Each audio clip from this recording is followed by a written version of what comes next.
Hello guys, आज हम सभी क्लास 12th के लेसन 9 अवकल समीकरण डिफरेंशियल इक्वेशन का अध्ययन करेंगे। डिफरेंशियल इक्वेशन में हमें क्या क्या पढ़ना है इसको सबसे पहले देख लेते हैं। इसमें क्या पढ़ना है, इसकी परिभाषा क्या होती है, अवकल समीकरण कितने प्रकार के होते हैं, अवकल समीकरण की कोटि क्या है, इसकी घात क्या होती है और अवकल समीकरण हम कैसे बनाते हैं। इतना अध्ययन हमें इस चैप्टर में करना है। तो सबसे पहले इसकी परिभाषा हम देखते हैं, इसके डिफिनीशन क्या है।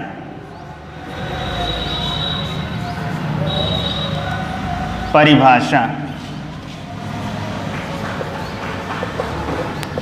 डिफिनीशन। अवकल समीकरण की डिफिनीशन बहुत ही आसान है। यदि किसी इसमें क्या हो कि कोई स्वतंत्र चर हो, स्वतंत्र चर, परतंत्र चर,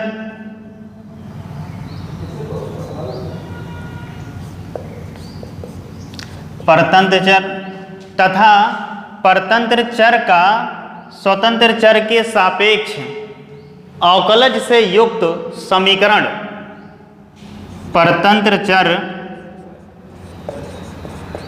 के सापेक्ष परतंत्र चर का स्वतंत्र चर के सापेक्ष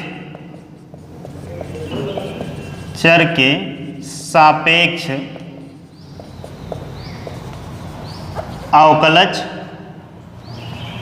से युक्त समीकरण को हम क्या कहते हैं, अवकल समीकरण कहते हैं। स्वतंत्र चर हो, परतंत्र चर हो तथा परतंत्र चर का स्वतंत्र चर के सापेक्ष अवकलज से युक्त समीकरण को हम क्या कहते हैं, अवकल समीकरण कहते हैं।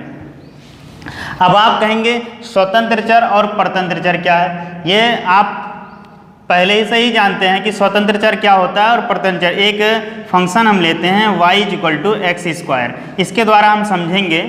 जैसे यहाँ पे यक्स क्या है, स्वतंत्र चर है और y क्या है, परतंत्र चर है। यक्स की वैल्यू आप कुछ भी रखेंगे, y जो है यक्स पर ही निर्भर है, उसी आधार पर y की वैल्यू आएगी। जैसे यक्स की वैल्यू अगर हम -1 रख दें तो y की वैल्यू 1 होगी, +1 रख दें तब भी y की वैल्यू क्या होगी, +1 आएगी। यक्स की वैल्यू -2 रख दें तो y की वैल्यू क्या होगी, 4 होगी।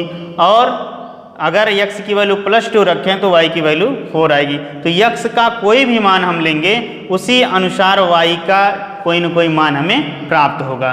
तो y जो है यक्स पर निर्भर है, इसलिए y को हम परतंत्र चर कहेंगे। परतंत्र का मतलब जो दूसरे पर निर्भर हो। स्वतंत्र, ये स्वतंत्र है, यक्स का कोई भी मान हम रख सकते हैं। अब देखते हैं अवकल समीकरण के प्रकार। अवकल समीकरण के प्रकार, टाइप्स ऑफ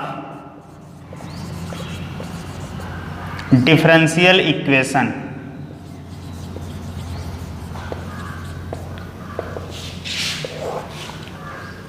अवकल समीकरण मुख्यतः दो प्रकार के होते हैं। इसके दो प्रकार हैं। नंबर 1 साधारण अवकल समीकरण, साधारण अवकल समीकरण।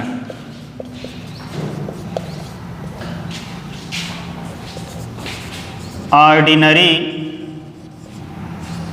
Differential equation.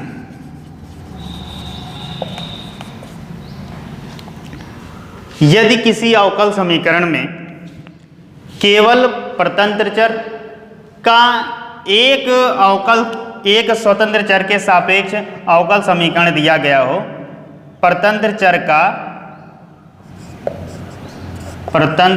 का केवल एक स्वतंत्र चर के सापेक्ष अवकल समीकरण दिया गया हो, के सापेक्ष अवकल समीकरण दिया गया हो, तो उस अवकल समीकरण को हम क्या कहते हैं, साधारण अवकल समीकरण। एक एग्जाम्पल देखते हैं। जैसे ddx of y plus y is equal to x square. इस टाइप का कोई अवकल समीकरण दिया गया हो, या d d x of y is equal to x sine x दिया गया हो।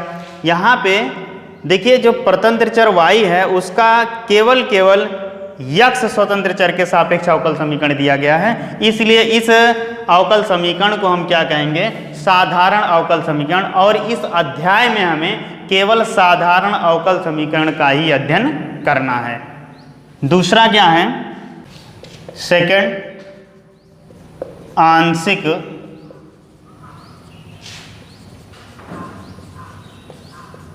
अवकल समीकरण।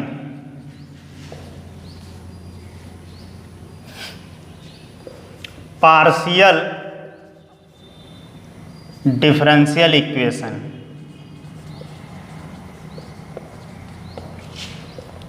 इसमें क्या होता है, यदि किसी अवकल समीकरण में एक परतंत्र चर का दो या दो से अधिक स्वतंत्र चर के सापेक्ष अवकल समीकरण दिया गया हो, तब उस अवकल समीकरण को हम क्या कहते हैं, आंशिक अवकल समीकरण कहते हैं। जैसे इस टाइप का दिया रहेगा, del y by del x del z plus y sine x plus z equal to 0। इस टाइप का कोई भी अवकल समीकरण दिया गया हो, हायर एजुकेशन में इसको हम लोग पढ़ेंगे। हमें इस चैप्टर में केवल साधारण अवकल समीकरण का अध्ययन करना है, तो जिसमें एक परतंत्र चर का केवल एक स्वतंत्र चर के सापेक्ष अवकलज दिया गया होगा, तो उस समीकरण को ही हम साधारण अवकल समीकरण कहेंगे। उसे ही हमें यहाँ पे पढ़ना है, हमें आंशिक अवकल समीकरण नहीं पढ़ना है। तो आंशिक अवकल समीकरण एक बार फिर समझते हैं।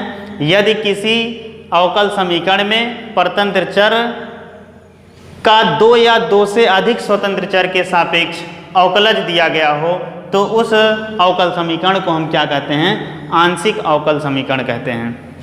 अवकल समीकरण की कोटि क्या होती है और इसकी घात क्या होती है, ये 1 नंबर का क्वेश्चन इस चैप्टर से अवश्य आता है। ऑब्जेक्टिव भी आ सकता है या अति लघुत्तरी में पूछा जाता है कि कोई अवकल समीकरण दे दिया जाएगा तो उसकी घात पूछेगा और कोटि पूछेगा। तो अवकल समीकरण की कोटि,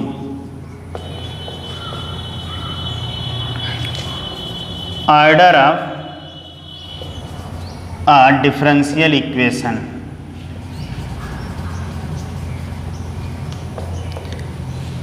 किसी भी अवकल समीकरण की कोटि क्या होती है, यदि किसी अवकल समीकरण की उच्चतम कोटि को ही उस अवकल समीकरण को की हम क्या कहते हैं, कोटि कहते हैं। कोई अवकल समीकरण दिया होगा, वह जितने उच्चतम कोटि की होगी उस कोटि को ही हम क्या कहते हैं, उस अवकल समीकरण की कोटि कहते हैं। जैसे एक एग्जाम्पल लेते हैं, d2y by d x square plus x sine x is equal to y. मान लीजिए कोई ये अवकल समीकरण दिया गया है, तो इसका मैक्सिमम कितनी बार अवकलन किया गया है, 2 बार अवकलन किया गया। देखिए d2y by d x square है, इसका मतलब क्या है, इसका 2 बार अवकलन किया गया है, तो इसकी जो कोटि होगी वह कितनी होगी, 2 होगी। मतलब जितनी बार उसका अधिकतम अवकलन किया रहेगा वही उसका क्या कहलाता है, कोटि कहलाता है। एक एग्जाम्पल और लेते हैं, जैसे d d x of y plus x sine x equal to x square. इस टाइप का कोई भी दिया रहेगा, तो यहाँ पे बताइए इस अवकल समीकरण की कोटि क्या होगी। यहाँ पे देखिए यक्स का y का केवल x के सापेक्ष अवकलन किया गया, 1 बार किया गया है, तो इसकी कोटि जो होगी वह कितनी होगी, 1 होगी।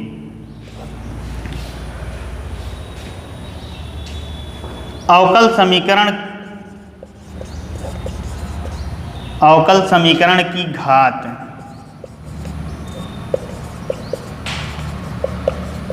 Power of a differential equation.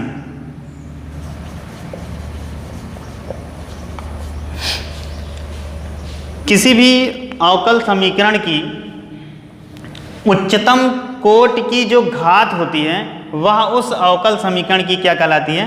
घात कहलाती है। जैसे एक एग्जाम्पल यहाँ हमने लिखा है d2y/dx² + x sin x = y। तो इसमें अधिकतम इस समीकरण की अवकलज कितना है? 2 है।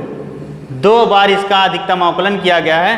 तो इसकी जो घात है, इसकी देखिए कोई घात नहीं लगी है, तो इसलिए इसकी घात कितनी होगी? 1 होगी। यहाँ पे भी इस अवकलज की घात कितनी है? चूंकि इसकी कोटि कितनी है? 1 है, अधिकतम 1 बार अवकलन किया गया है, तो इसकी घात भी कितनी होगी? 1 ही होगी। कोई एक और एग्जाम्पल हम लेते हैं, जैसे d2y/dx² - y = cos x। यहाँ पे भी प्लस dy/dx इस तरीके से है।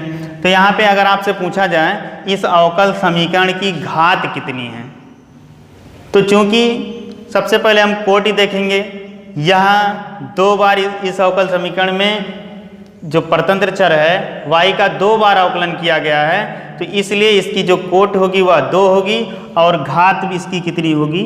कोटि 2 होगी। और घात चूंकि इसका कोई घात नहीं लगी है, इसका मतलब क्या है? इसकी 1 घात है। अगर स्क्वायर किया गया हो इस प्रकार से, जैसे d3y/dx³ - y² = x⁻²।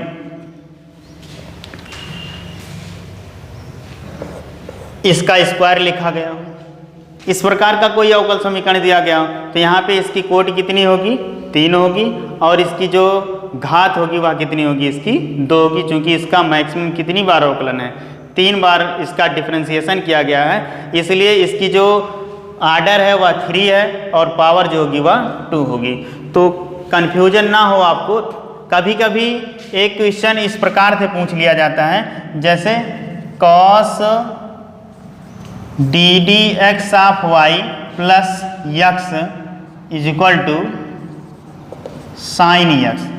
इस प्रकार का कोई भी अगर अवकल समीकरण दिया गया है तो इसका पूछेगा इसकी कोटि कितनी है, इसकी क्या है? घात कितनी है। तो आप सबसे पहले देखेंगे क्या ये अवकल समीकरण है, क्योंकि यह बहुपद में इसका इस अवकल समीकरण का बहुपद ही नहीं बन पा रहा है, क्योंकि जो यहाँ पे वेरिएबल होना चाहिए, जैसे स्वतंत्र चर क्या दिया गया है? हमारा यक्स दिया गया है, और cos यक्स के स्थान पे क्या है? स्वतंत्र चर के स्थान पे परतंत्र चर का क्या दिया गया? डिफरेंशियल इक्वेशन दिया गया। ये क्या दिया गया? अवकलज दिया गया है। तो इसलिए अगर किसी भी त्रिकोणमितीय अनुपात के साथ क्या लगा हो? अवकलन लगा हो, ddx(y) लगा हो, तब वह क्या होगा? अवकल समीकरण जो है कि बहुपद नहीं बनेगी, बहुपद नहीं बनेगा, जिसके कारण क्या है? ये अवकल समीकरण की हम कोटि तो बता सकते हैं, कोटि इसकी 1 हम बता सकते हैं, लेकिन इसकी जो है हम घात नहीं बता पाएंगे। इसकी घात 0 हो जाएगी और इसकी कोटि कितनी होगी? अगर कोटि कोई पूछे तो 1 बार, क्योंकि इसका 1 बार अवकलन किया गया है। परतंत्र चर का स्वतंत्र चर के सापेक्ष 1 बार अवकलन है, इसलिए इसकी कोटि 1 है, लेकिन घात क्या होगी? इसकी 0 होगी। तो हम लोगों ने पढ़ा अवकल समीकरण की परिभाषा, अवकल समीकरण के प्रकार, 2 प्रकार के, साधारण अवकल समीकरण, आंशिक अवकल समीकरण, और अवकल समीकरण की घात क्या होती है, अवकल समीकरण की कोटि क्या होती है। थैंक्स। में एजुकेशनल वीडियोज और लाइव टेस्ट के लिए हमारे चैनल को सब्सक्राइब करें तथा घंटी के निशान को दबाएं ताकि नई नोटिफिकेशन आप तक पहुंच सके।